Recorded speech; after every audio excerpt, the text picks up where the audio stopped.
So I'm BWeedon and I'm the manager of Playable Games in London.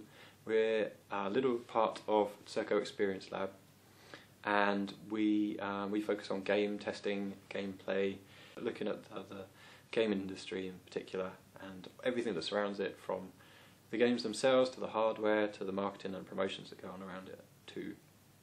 And we've been around since about 1999. We work with Sony Computer Entertainment, and we work with Xbox, and we work with other publishers like Disney, and we also work with the smaller developers as well. So yeah, we have an input in lots of different stages in the process. Yeah, this is the room that we test in normally. It's our largest room.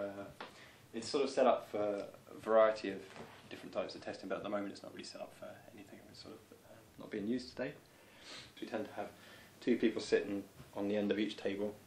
One table there, one table here in front of the mirror, one table over here in the corner, and then on each end of the table we'll have their test kit, and so you can get 6 to 8 people in here quite comfortably.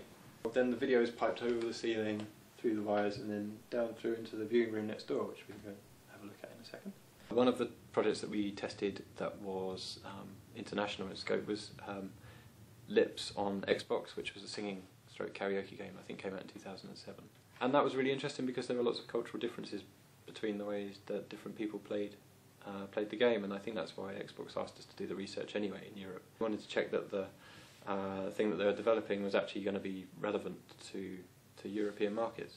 So when we tested Lips, we had the sofa about here, which is a big red sofa in the shape of a pair of lips, but I think we've got some pictures of somewhere.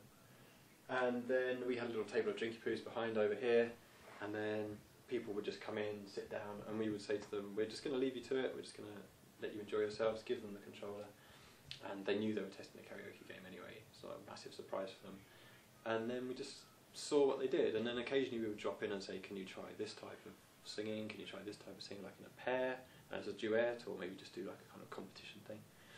And monitoring it from next door, from behind the screen, we can observe whether they're doing one thing or another, and we can hear their comments about the interface. And then towards the end we'll just drop in and have a quick chat or an interview with them for 15-20 minutes to understand particular features, whether they understood it or not. And then this is the viewing room. And we usually get sort of 7 or 8 people in here at a time when developers are not too busy to come down and watch. And usually that's the key thing, is that developers don't have very much time. They just need the feedback as quickly as possible. So we'll just put together a spreadsheet of issues as we go, and then prioritise them high, medium and low, and then send them off to them afterwards and see what leave them to work with them. That's all about Playable Games, and thank you very much for listening to me.